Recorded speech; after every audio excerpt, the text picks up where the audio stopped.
어느 정도 맞아요? 네. 네. 먹어요? 이거 뭐죠? 먹어. 오케이. 한 5분하고 몇 분이죠? 아, 뜨거. Parang kilala ko yun. 안녕하세요.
Welcome back sa aking channel.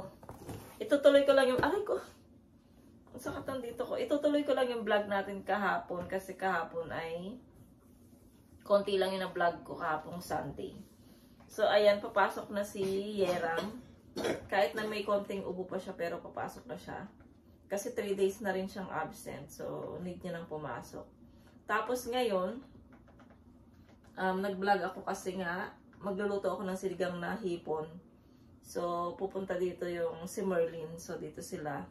Dito siya magla-lunch. Ayan mga bebs. Kaya, magbablog tayo. Tutuloy natin yung vlog natin para medyo humaba. Ayan. Ang sakit nandito ko. Ito. Ito. Para siyang namamaga. Kita niyo, parang namamaga. Na ano to sa kama namin, nadulas ako sa kama namin kasi nga madulas yung kumot. Yung kumot na bigay ni ate, so medyo madulas siya kasi yung sapin namin. Kasi bibiruin ko sana si Mr. pero bigla akong nadulas. So natamaan itong ating legs, so medyo namamaga siya. Buti na lang hindi siya hindi siya nangitim. Ayun, so, mamaya update tayo. Pag, siguro mga hapon na ako mag-update. Kasi busy ako ngayon. Naglalaba ako, tapos, maglilinis pa ako ng bahay. Tapos magluluto. So, kung gusto niyo isama ko kayo. Kung makakapag-vlog ako, ha? Na kasi busy tayo. Pagka busy ako, hindi ko nahawakan yung camera.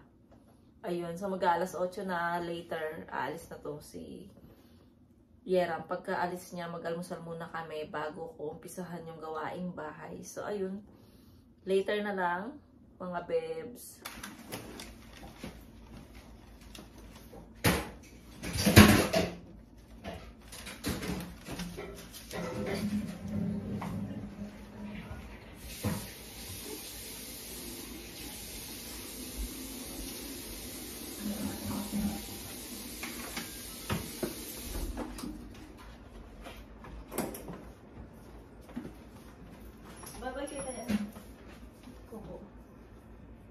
A few moments later.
next day. Hello mga babes.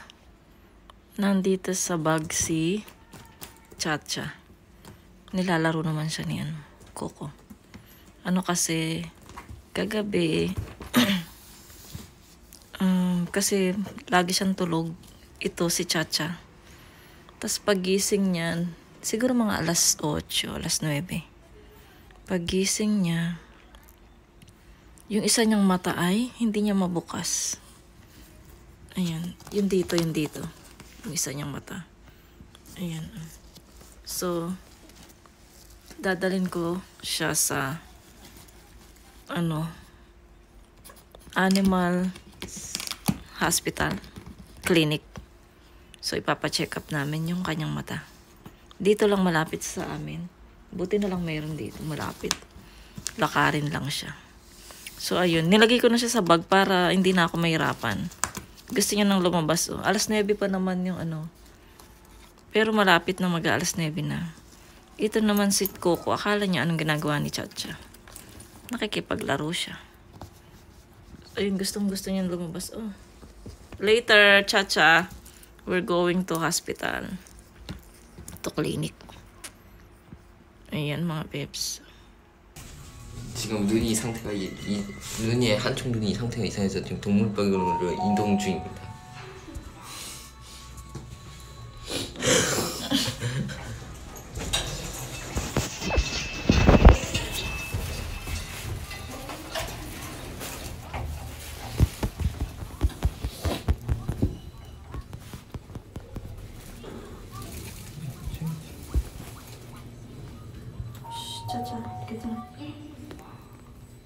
So, ayun mga babes, dito na kami sa harapan ng clinic ng mga animals. So, alas 9:30 pa yung start niya. So, napaaga kami ni Chacha. Ayan.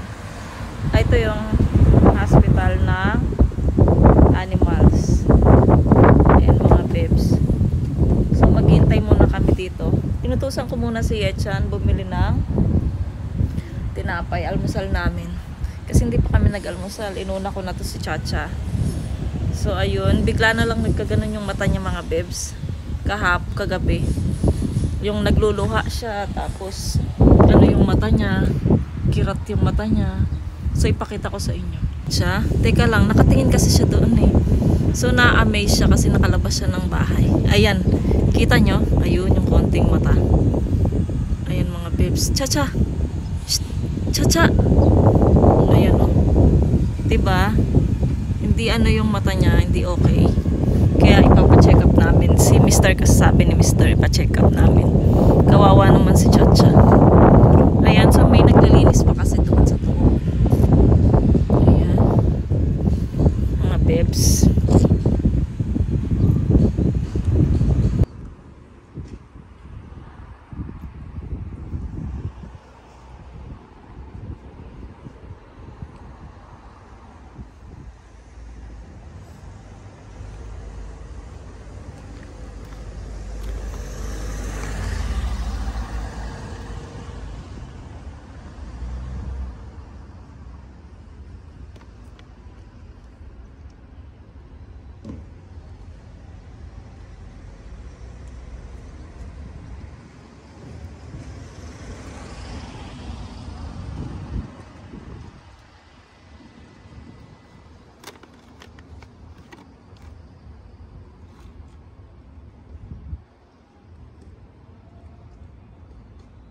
One hour later.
Masuk tayo yung tubig.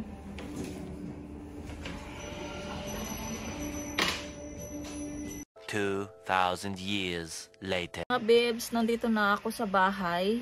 So, 1 oras at kalahati din. Hindi siguro 2 hours din kami naghintay doon kasi maaga kami nagpunta, diba? Tapos, ayun nga. Baka may pinakita sila, yung doktor, parang baka maggaganon siya. So, kailangan ng injection. So, merong ibang injection para sa allergy. Kasi baka maggrabe siya hanggang sa magpunta sa ilong, sa bibig, ganon. So, itatanong ko pa doon sa friend kong Koreana. Kung na-inject na, kawawa naman siya, oh. Kung na-inject ba siya na lahat. Kasi nga, ayun, nagkaano siya tuloy.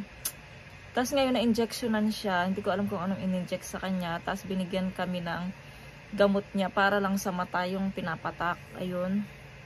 3 times a day daw yun. So, ayun mga babes. Si Yecha naman dumiretso doon sa clinic para naman sa kanya. Kasi nga, parang nahawa siya ng kapatid niya, si Yeram. Di ba nagkasakit si Yeram mga babes? So, parang nag-aano din yung lalamunan niya at saka para siyang may sinat. So, naglakad siya doon, dumiretso siya sa clinic para ma-check siya, tas mabigyan siya ng gamot. Ayun. So, hindi pa nga kami nag-aalmusal mga babes. Kasi ang aga naming umalis dito. So, ngayon pa lang ako mag-aalmusal. Mag-aalas 11 na. Siguro, ang gagawin ko, kain na lang kaming kanin. Tapos, diretso na yung almusal at tanghalian. So, ayun mga babes. Alam niyo, magkano din yung ko. Mahigit 1K din yung yung doktor sa mga sa mga animals. So, alam nyo ba yung mga kasabayan ko mga babes, grabe ang mahal ng ng mga check-up nila, yung bayad, mga 4,000 pesos. Grabe, nagugulat ako. Sabi ko, wag naman po sana kasi wala akong perang pambayad. Magkano lang yung dala kong pera kasi wala akong pera. Tas buti na lang, lang siya, 30 lang. So, 1K lang siya mahigit. So, ayun mga babes. So, okay na. Sana gumaling na siya. Tapos sabi pa, sinadjust pa kung bakit daw hindi inaoperahan yung kanyang, yung kanyang butoy-toy. Dapat daw tanggalin yung, yung egg para hindi na siya hindi siya makabuntis at saka, tawag nito, kasi nga daw yung mga yan, pag ganyan, nag-iingay daw yan sa gabi. So, tama naman, hindi kami nakatulog dahil sa maingay silang dalawa. So, kailangan dapat maoperahan. Pero, ang mahal-mahal naman ang operasyon sigurado nito mga babes. So, sabi ko sa doktor, itatanong ko kay Mr. Kasi nga, wala din kaming perang pampaopera niyan. So, ayun, sabi ko kasi 2 weeks pa lang mahigit yung mga pusa na yan dito sa bahay. Kaya, hindi ko alam. Wala akong alam sa kung may na-inject or ganyan. So, kailangan ko silang kailangan kong tanungin yung nagbigay sa akin yan para alam ko. Ayun. So, ayan mga babes, siguro mag-almusal at tanghalian muna kami. So, nakapag-vlog tuloy ako ng hindi oras. Hindi ko pa nga na-edit yung isa, pero sigurado mapanood nyo na yun kung yung na-edit ko. So, ayan mga babes, ako ay magkakain muna. So, nagugutom na ako. So, see you!